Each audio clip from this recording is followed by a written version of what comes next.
Captain Jake Morrison stood on the bridge of the USS Liberty, watching the stars through the main view screen. His ship was far from home, exploring the empty space around Kepler 442. The Liberty was not a warship. It was built for exploration and mining surveys. Jake's crew of 43 people had been mapping asteroid fields for 6 months. "Captain, we're picking up something on long-range sensors," said Lieutenant Commander Lisa Parker from her tactical station. Her voice was steady, but Jake heard the tension.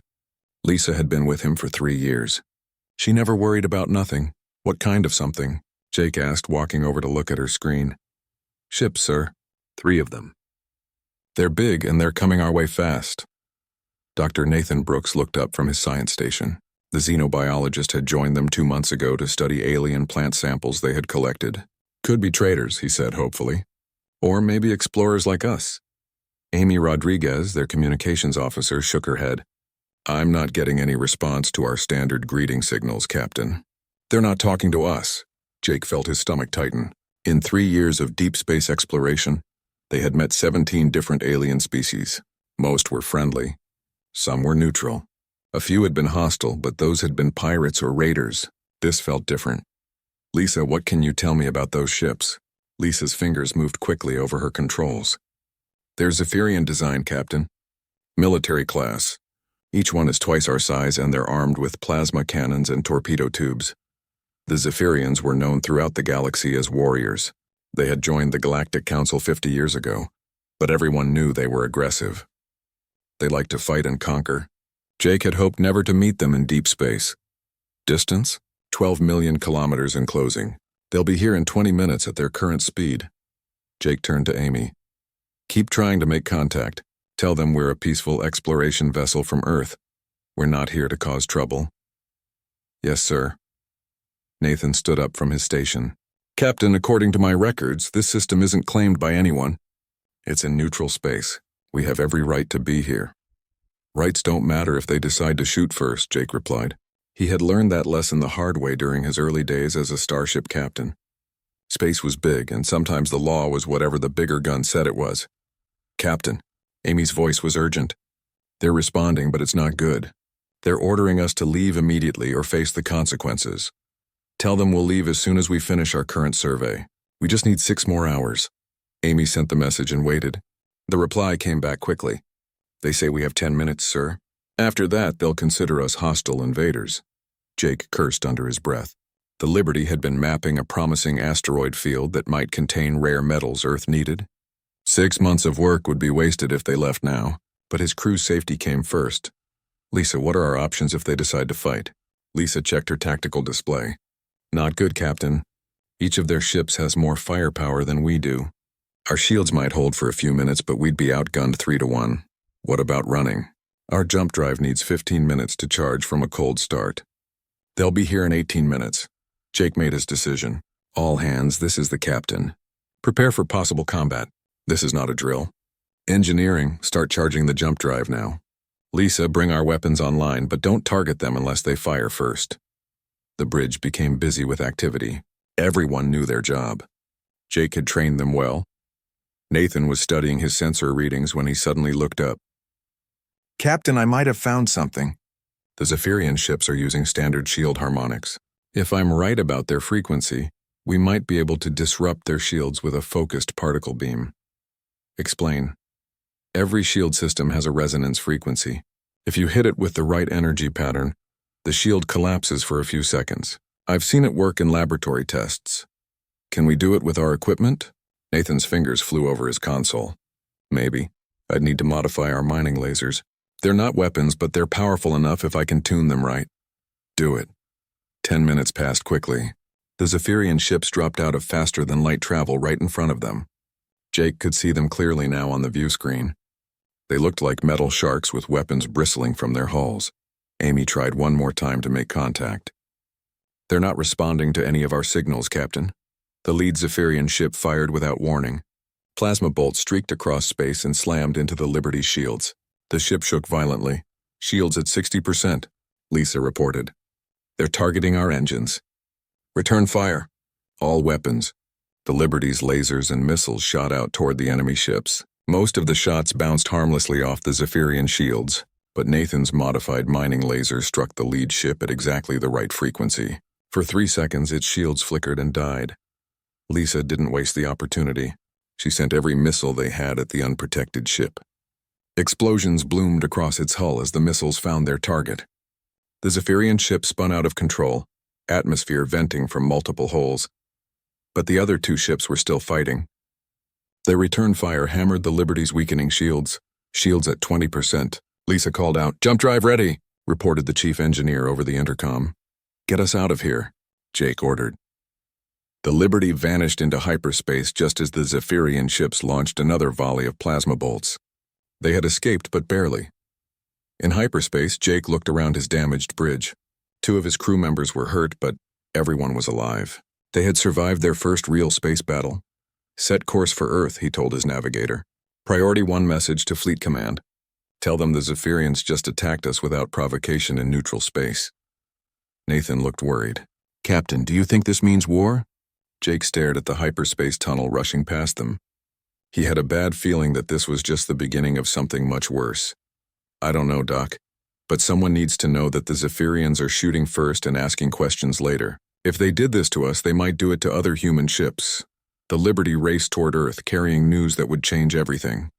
Ambassador Claire Thompson walked through the massive corridors of the Galactic Council building on Nexus Prime. The walls were made of some kind of crystal that glowed with soft blue light. Everything here was designed to make visitors feel small. It worked. Claire had been Earth's ambassador to the Galactic Council for 2 years. In that time, she had learned that being human in galactic politics meant being ignored most of the time. Humans were the newest species to join the Council. Many of the older races treated them like children who should be seen and not heard. Today was different. Today she had a formal complaint to present. The attack on the USS Liberty 3 weeks ago had shocked everyone back on Earth. For the first time in human history, a Galactic Council member species had fired on a human ship without warning. Claire's assistant, a young man named Peter Grant, walked beside her carrying a datapad with all their evidence. "The video from the Liberty's cameras is very clear," he said quietly. "They fired first. Captain Morrison's crew did nothing wrong." "I know," Claire replied, "but knowing we're right and convincing the Council are 2 different things." They reached the main chamber where the Galactic Council met. It was enormous, with seats for over 1,000 different species. Some breathed oxygen like humans. Others lived in water tanks or gas-filled bubbles. A few were so alien that Claire couldn't even tell where their eyes were. The Vorthak were the most powerful species on the Council. They looked like living crystals, tall and sharp-edged. Their leader, Counselor Prime Zekthul, sat at the center of the chamber. His crystal body flickered with different colors when he was thinking. Claire took her place at the small podium reserved for minor species. She waited for permission to speak. It took 20 minutes before Counselor Prime Zekthul acknowledged her presence. "The human delegation wishes to address the Council." His voice echoed through translation devices. It sounded like wind blowing through a cave. Claire activated her presentation. Images from the Liberty sensors appeared on screens around the chamber. Honored counselors, 3 weeks ago, the human exploration vessel USS Liberty was conducting a legal mineral survey in the Kepler 442 system. This system is in neutral space, claimed by no government. She showed the sensor logs that proved the Liberty was in neutral territory. The ship was approached by 3 Zephyrian military vessels. Captain Morrison attempted to establish communication and explain their peaceful mission. The Zephyrians gave them 10 minutes to leave, then opened fire without further warning. A ripple of sound went through the chamber. Some species made clicking noises. Others hummed. Claire had learned that this was how different aliens showed interest or concern. The attack was unprovoked and illegal under galactic law. Claire continued. The Liberty was nearly destroyed. Only quick thinking and superior tactics allowed the crew to escape. From the Zephyrian section of the chamber, a tall reptilian figure stood up. This was Diplomatic Caste Yethron, the Zephyrian's representative to the Council. His scales were dark green with red markings that showed his military rank. "The human speaks of law," Yethron said, his voice hissing through the translators. "But she does not speak of truth. The system in question has been under Zephyrian survey for 6 months. Our ships were protecting our legitimate territorial interests." Claire felt her anger rising, but she kept her voice steady. The Galactic Survey database shows no Zephyrian claims filed for that system. If you had territorial interest there, why didn't you file the proper paperwork? We do not answer to barely evolved primates, Yethrin replied coldly. Before Claire could respond, Counselor Prime Zekthul's crystal body flashed bright red. This was the Vorthak way of demanding silence. The human complaint is noted, he said. However, the Council must consider the broader context. Humans are newcomers to galactic society. Perhaps they do not fully understand the complexities of territorial disputes between established powers. Claire couldn't believe what she was hearing. With respect, Counselor Prime, the law is clear. Neutral space belongs to everyone until properly claimed through legal channels. The Zephyrians had no right to attack us. An ethereal counselor whose gaseous form floated in a transparent sphere spoke next. The ethereals were almost as old as the Vorthak and nearly as powerful. Young species often make mistakes, the voice whispered like wind through leaves. Perhaps the humans misunderstood Zephyrian intentions. Perhaps they were not as peaceful as they claim. Claire activated another part of her presentation. The Liberty's weapons were not powered until after the Zephyrians opened fire. They were conducting a mineral survey with mining equipment, not military sensors. Here are the complete logs. But she could see that most of the council wasn't really listening. The older species had already made up their minds. Humans were troublemakers who didn't know their place. A small group of younger species tried to support Claire's position. The Kepler Collective, the Free Traders Union, and a few others called for a formal investigation. But they were outnumbered badly. When the vote came, it wasn't even close. 847 species voted to dismiss the human complaint. Only 23 voted to support an investigation. The rest abstained. Counselor Prime Zekthul announced the result with obvious satisfaction. The Council finds that this incident was a misunderstanding between two member species. Both sides should work to prevent future conflicts through better communication. Claire felt sick to her stomach. She had presented clear evidence of an unprovoked attack, and the Council had basically told her that humans deserved what they got. As the session ended, she gathered her materials and prepared to leave. Peter looked angry and frustrated. "How can they ignore the evidence like that?" he whispered. "Because they don't care," Claire replied quietly. "To them, we're just the new kids who need to learn their place." As they walked back through the crystal corridors, Claire didn't notice the figure following them at a distance. Commander Rick Hayes worked for Earth Intelligence, but officially he was just a trade liaison. He had been watching the council session from the public gallery. Rick had heard rumors that some council species were secretly supporting Zephyrian expansion. They wanted to use the warrior race to keep humans from getting too powerful too quickly. Today's vote confirmed his suspicions. He activated his encrypted communicator and sent a message back to Earth. Council dismissed human complaint. Suspect organized opposition. Recommend increased intelligence gathering. Something bigger is happening here. Claire reached her office and sat down heavily in her chair. She had failed to get justice for the Liberty's crew. Worse, she had learned that Earth couldn't count on the Galactic Council for protection. She began typing her report to Earth's government. It would not be good news. The galaxy was a dangerous place and humanity was more alone than ever. Outside her window, ships from dozens of different species flew through Nexus Prime's busy traffic patterns. Most of them belonged to races that had just voted against Earth. Claire wondered how many of them would attack human ships if they thought they could get away with it. The message was clear. Humans were on their own. War Commander Thektar stood on the bridge of his flagship, watching the blue-green world of New Dakota grow larger on his view screen. The human colony world looked peaceful from space, with its white clouds and brown continents. Soon it would be burning. The attack on the USS Liberty had been a test. The Galactic Council's dismissal of the human complaint had been the green light he was waiting for. Now he could proceed with the real plan. His fleet of 30 warships hung in space above New Dakota like metal vultures. The colony had 50,000 humans living on its surface. They had farms and small cities, but no real defenses. This would be easy.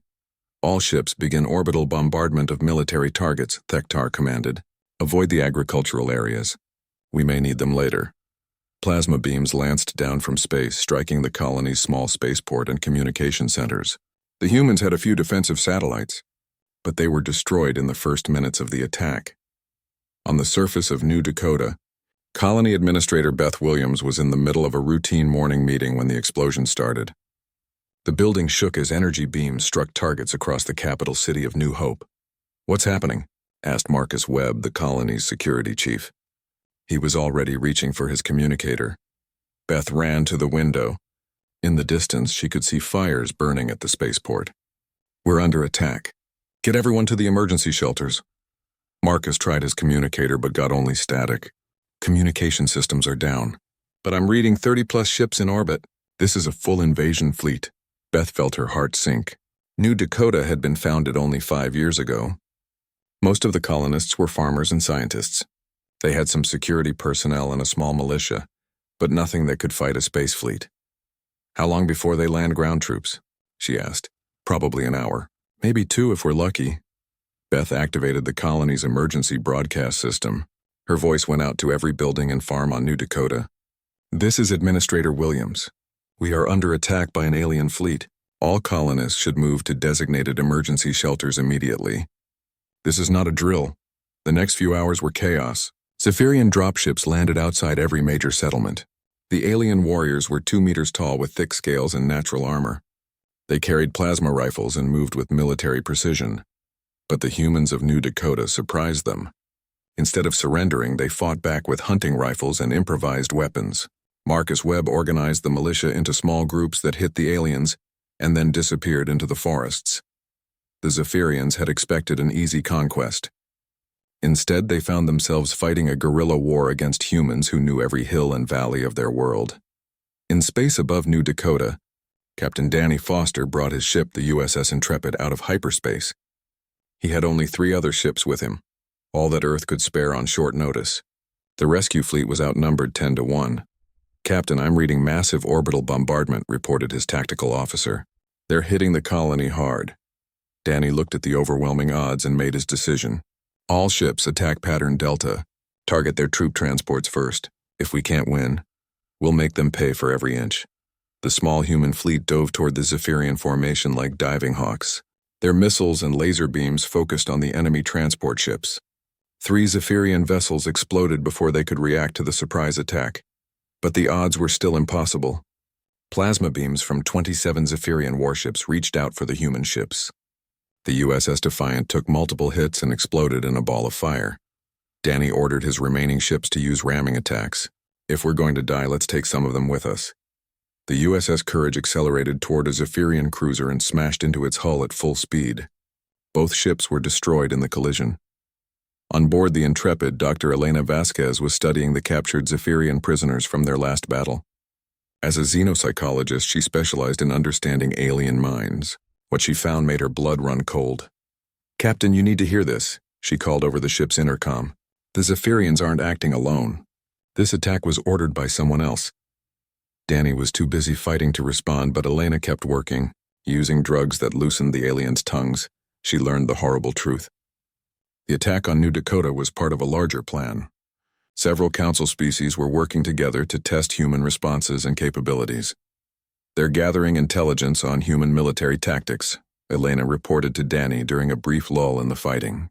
"Someone wants to know how we fight before they try to wipe us out completely." Danny cursed as another plasma beam shook his ship. "Who's behind it?" The prisoner mentioned something called the Shadow Coalition, species that think humans are becoming too powerful too quickly. They want us eliminated before we become a real threat. The Battle of New Dakota lasted 18 hours. When it was over, 22 Zephyrian ships had been destroyed or damaged, but the human rescue fleet was gone, except for the badly damaged Intrepid. On the surface, the colonists had fought the Zephyrian ground forces to a standstill. The aliens controlled the spaceport and main cities, but the humans held the forests and mountains. The invasion had stalled. War Commander Thektar was furious. This should have been an easy conquest. Instead, his forces were bogged down fighting humans who refused to give up. His casualty reports showed over 3,000 Zephyrian warriors killed or wounded. "These humans fight like demons," complained one of his sub-commanders. "They use tactics we've never seen before. They sacrifice themselves to destroy our equipment." Thektar studied the battle reports. The humans had turned farming equipment into weapons. They used their knowledge of local terrain to set ambushes. When cornered, they fought to the death rather than surrender. Most disturbing of all, they had destroyed his ships with vessels that should have been easy prey. The human fleet had used ramming attacks, coordinate swarm tactics, and weapons that seemed to ignore Zephyrian shields. He sent a message to his secret contacts in the Shadow Coalition. The humans are more dangerous than we thought. They do not fight like other species. Recommend we accelerate the final plan. The reply came back quickly. Understood. Prepare for Phase 3, the elimination of Earth itself. On the Intrepid, Captain Danny Foster looked at his damaged ship and his wounded crew. They had saved some of the colonists, but New Dakota was still under attack. Earth needed to know what was really happening. Dr. Elena Vasquez brought him her final report on the Zephyrian prisoners. Captain, this goes deeper than we thought. The Shadow Coalition has been planning this for years. They see humanity as an existential threat to the old galactic order. Danny activated his ship's emergency transmitter. Priority message to Earth Command. New Dakota under invasion. Enemy fleet of 30 ships. Human response successful but costly. Warning. This is part of larger conspiracy against humanity. Multiple council species involved. Recommend immediate military preparation. The message would take weeks to reach Earth through normal communication channels. By then, it might be too late. The Shadow Coalition was moving toward their endgame. In the forests of New Dakota, Beth Williams and Marcus Webb continued to coordinate the resistance. They had learned that humans could fight aliens and win, but only if they were willing to pay any price for victory. The real war was just beginning. President Catherine Morgan stood before the United Earth Assembly, looking out at the faces of representatives from every nation on the planet. Behind her, images of the burning New Dakota colony played on massive screens. The silence in the Great Hall was complete. Fellow humans, she began, her voice carrying to every corner of the chamber. For 3 weeks we have tried to get help from the Galactic Council. We filed complaints. We presented evidence. We asked for justice. The answer was clear. We are on our own. The images changed to show the wreckage of human ships at New Dakota. The Zephyrians attacked our people without cause. When we asked for help, the Council told us it was our fault. Now we know this attack was not random. It was planned by multiple species who see us as a threat to their power. Representative Sarah Kim from the Pacific Federation stood up. Madam President, what are you proposing? We cannot fight the entire galaxy. Catherine's expression hardened. I am proposing that we show the galaxy what humans can do when pushed too far. It is time to activate the Prometheus Initiative. A murmur ran through the assembly. Most representatives had heard whispers about secret military projects, but few knew the details. Admiral Helen Carter stepped forward. She had been waiting for this moment for 10 years. The Prometheus Initiative was started 12 years ago by Colonel Sam Turner and Dr. Rachel Kim. They believed that humanity would eventually face an extinction-level threat from older galactic powers. The screens now showed technical drawings and photographs of hidden facilities. We have been preparing for this day. Every mining station, every cargo ship, every research facility has been designed with hidden capabilities. The galaxy thinks humans are weak explorers and traders. They are about to learn otherwise. In a secret shipyard hidden inside the asteroid belt, Captain Tony Reeves watched as the final hull plates were installed on the USS Defiance. The ship was massive, larger than anything humans had built before. It bristled with weapons that had been reverse-engineered from alien technology captured over the past decade. How long until she's ready for combat? He asked the chief engineer. Weapon systems are online now, Captain. We just need to load ammunition and fuel. 6 hours and she'll be ready to fight, Tony smiled grimly. The Defiance was the first of 12 battleships that had been built in secret. Each one could match any ship in the Zephyrian fleet. The aliens thought they were fighting helpless colonists. They were wrong. Across human space, the transformation began. The cargo ship Peaceful Trader suddenly sprouted missile launchers from hidden panels in its hull. The mining station Deep Rock revealed that its asteroid processing equipment could also manufacture military-grade explosives. Agent Melissa Chang activated her network of intelligence, operatives throughout Zephyrian space. They had been posing as traders and diplomats for years, gathering information and identifying key targets. Now it was time to use that knowledge. Priority target is their main fuel depot at Kepler Station, she transmitted to her team. Secondary targets are communication relays and supply convoys. Make them hurt. On Earth, The legendary cyber warrior Kevin Park was busy at his computer terminals. He had spent 3 years mapping the Galactic Council's communication networks. Now he was inserting viruses and data worms that would reveal the truth about the Shadow Coalition. Let's see how they like having their secrets exposed, he muttered as his programs began spreading through alien computer systems. The Zephyrian response was swift and brutal. War Commander Thektar assembled the largest fleet in his species' history, over 3,000 ships from 6 different races in the Shadow Coalition. The Vorthak contributed crystal ships that could slice through metal with energy beams. The Ethereals sent vessels that could phase in and out of normal space. This time we finished the humans completely, Thektar declared. No more testing. No more games. Earth burns and the human problem ends forever. But as the massive alien fleet prepared to jump to Earth, they began receiving disturbing reports. Zephyrian supply convoys were being destroyed by ships that appeared to be harmless human freighters. Communication stations throughout their space were going silent. Most shocking of all, someone was broadcasting their secret military communications across the galaxy. Dr. Rachel Kim, now Director of Human Military Research, watched the enemy preparations from her hidden command center on Luna. She had spent her entire career preparing for this moment. They're bringing everything they have, reported her intelligence officer. Over 3,000 ships, 6 different species. It's the largest fleet ever assembled. Rachel nodded calmly. Good. Then we can hurt them all at once. Are our defensive systems ready? All planetary defense platforms are online. Luna's railgun batteries are charged. The deep space sensor network is tracking every enemy ship. What the aliens didn't know was that humanity had been preparing the Sol system for defense ever since joining the Galactic Council. Every planet, every moon, every asteroid had been equipped with weapons and sensors. Earth looked defenseless, but appearances could be deceiving. Admiral Carter took command of the human fleet from her flagship, the USS Retribution. She had 47 warships under her command, not many compared to the enemy, but each one was packed with surprises. All ships, this is Admiral Carter. Today we fight for the survival of our species.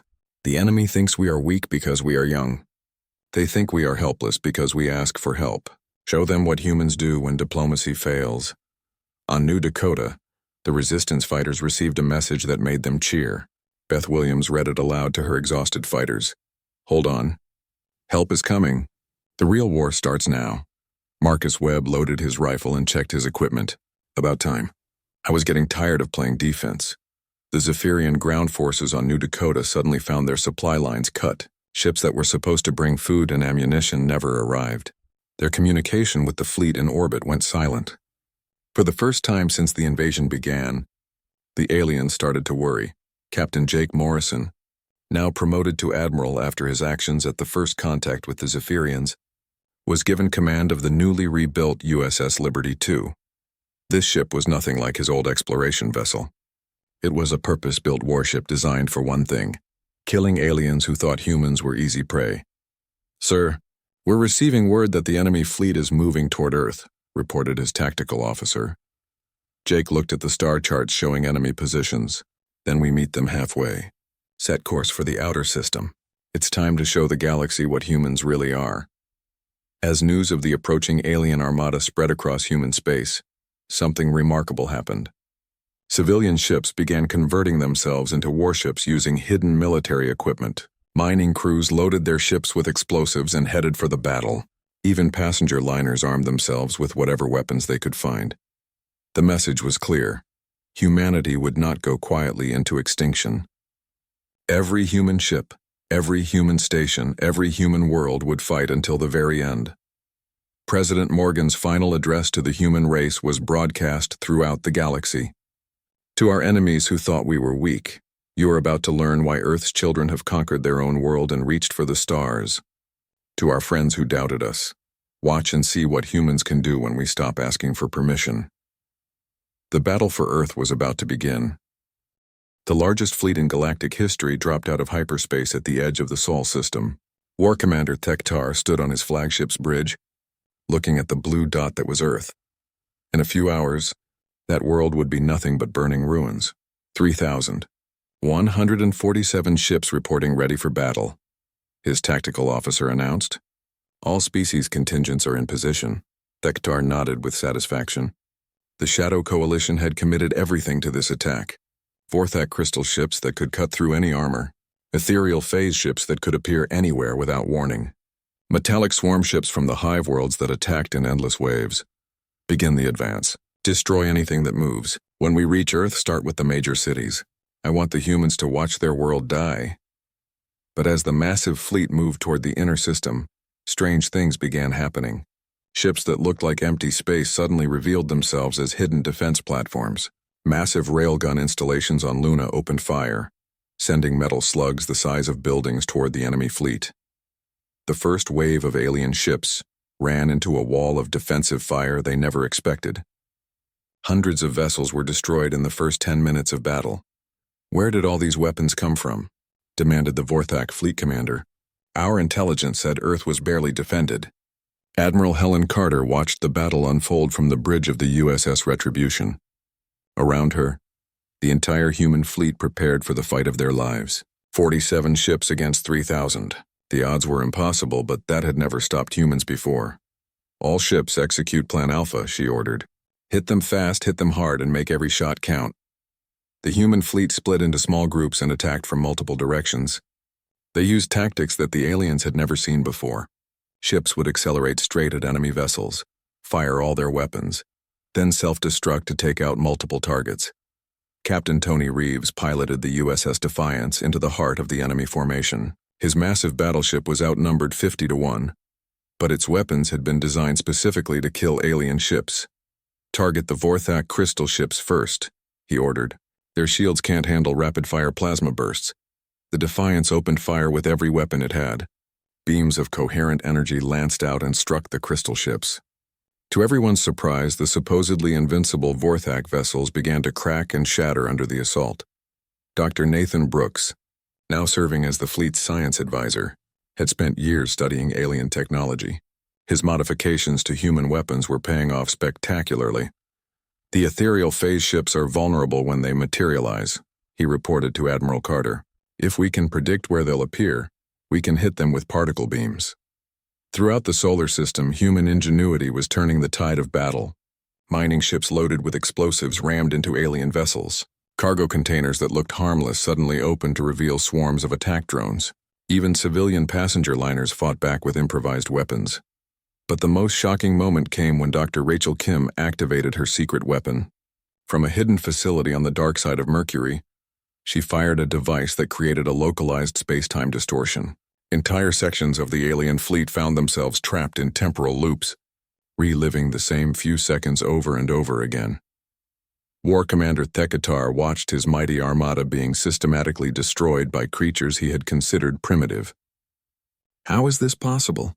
They were just explorers and farmers. Admiral Jake Morrison, commanding the USS Liberty II, answered that question with his actions.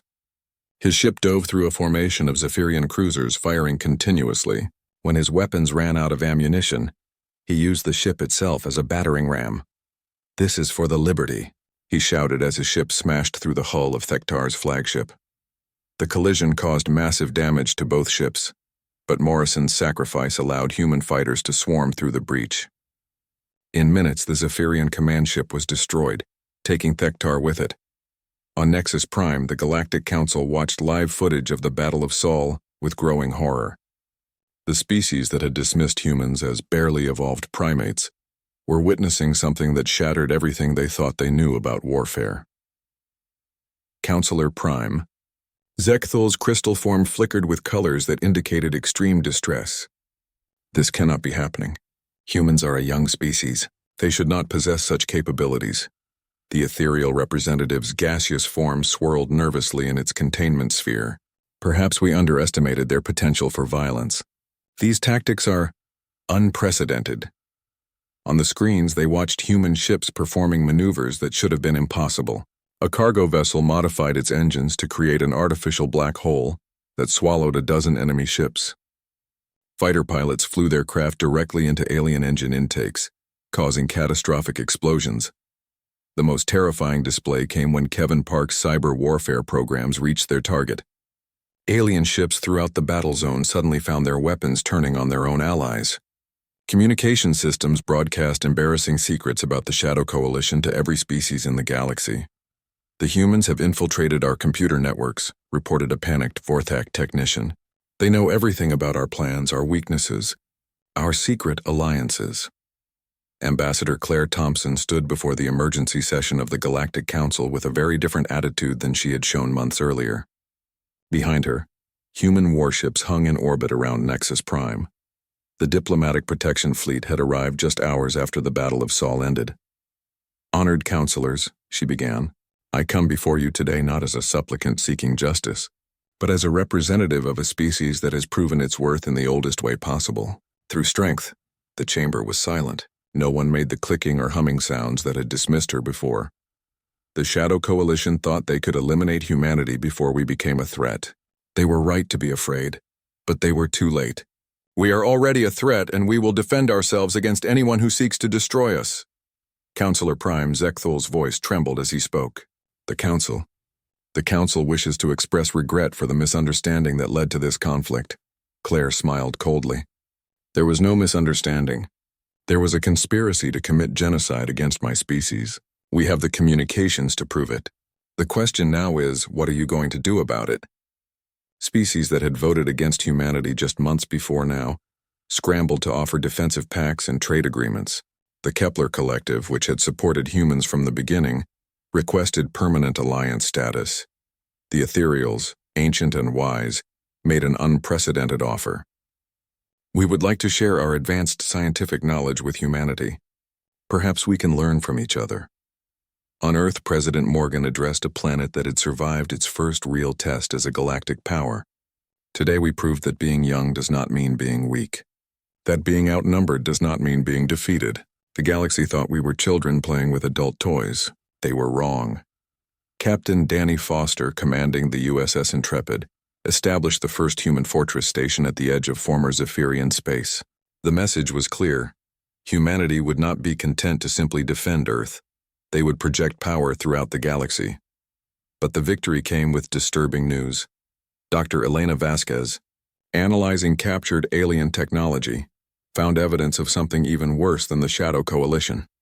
Long-range sensors were detecting massive ships approaching from beyond the galactic rim. Something ancient and hostile was coming, and it would take all of the galaxy's species working together to stop it. Admiral Carter stood on the observation deck of her new flagship, looking out at the stars. Earth was safe. Humanity had earned respect through blood and courage, and the galaxy would never underestimate humans again. But she knew this was only the beginning. The real test would come when the galaxy needed humanity's help against the approaching darkness. The species that had once dismissed humans as primitive would soon be begging for their protection. The Council was in shock, but shock could turn into respect. And respect, earned through victory, was something that could never be taken away. In the depths of space, human ships patrolled territories that had once belonged to species that thought themselves superior. The galaxy had a new power to reckon with, and that power had a simple message for anyone who threatened innocent lives. Humanity was no longer asking for permission.